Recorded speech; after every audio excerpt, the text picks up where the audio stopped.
오늘 뉴스 돋보기는 정치부 유호정 기자와 함께하겠습니다. 어서 오십시오.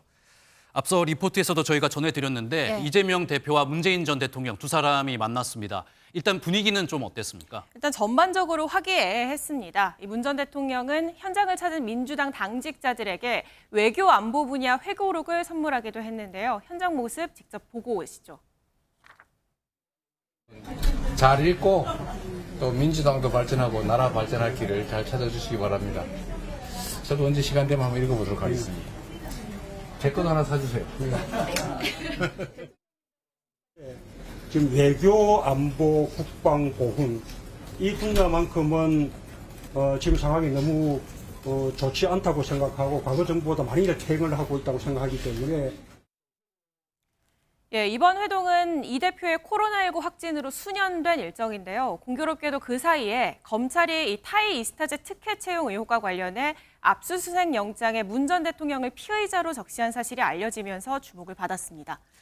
네, 사실 그동안 민주당 내부에서는 친명계와 친문계 약간 이렇게 갈등이 있었잖아요. 근데 이번 검찰 수사로 양 진영이 좀 결집하는 그런 모습인 것 같습니다. 아무래도 그렇습니다. 일단 두 사람은 한 목소리로 윤석열 정부를 비판했고요. 검찰 수사가 정치 보복 수단이라는 공감대와 함께 당내 통합을 강조했습니다.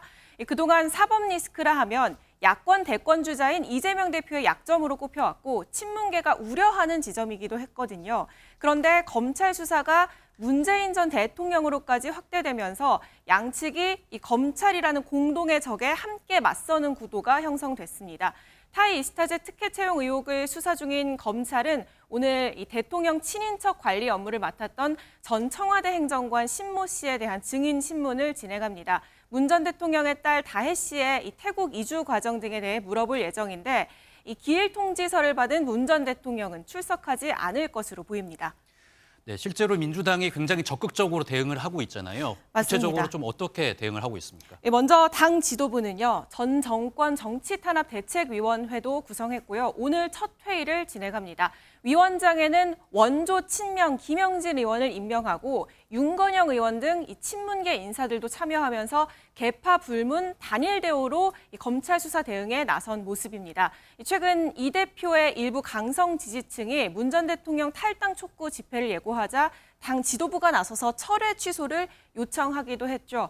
총선 이후에 이 문 전 대통령의 배우자 김정숙 여사의 인도 출장을 두고 외유성 의혹이 불거졌을 때 그때와 달리 이번에는 지도부가 적극 대응을 하고 있는 모습입니다.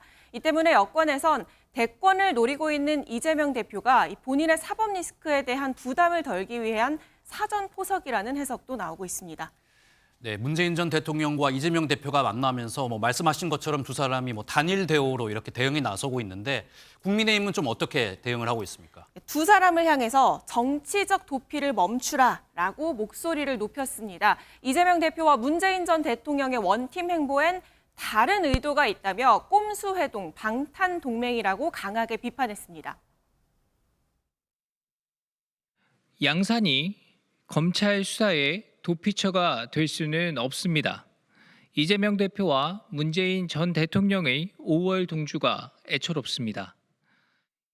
네, 이번엔 국회 소식도 한번 짚어보겠습니다. 오늘부터 대정부 질문이 있는데 어떻게 좀 진행이 되나요? 네, 추석 연휴를 앞두고 있죠. 나흘간 대정부 질문이 진행되는데요. 역시나 이 문재인 전 대통령의 수사 문제, 또 김건희 여사의 특검 관련한 문제 등 이 상대 진영 핵심 인사들의 사법 리스크가 주요 타깃이 될 것으로 보입니다.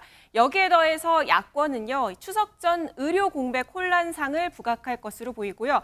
반면 여당은 야권의 괴담 정치와 입법 폭주 비판에 화력을 집중할 전망입니다. 네, 오늘 말씀 여기까지 듣겠습니다. 지금까지 정치부 유호정 기자였습니다.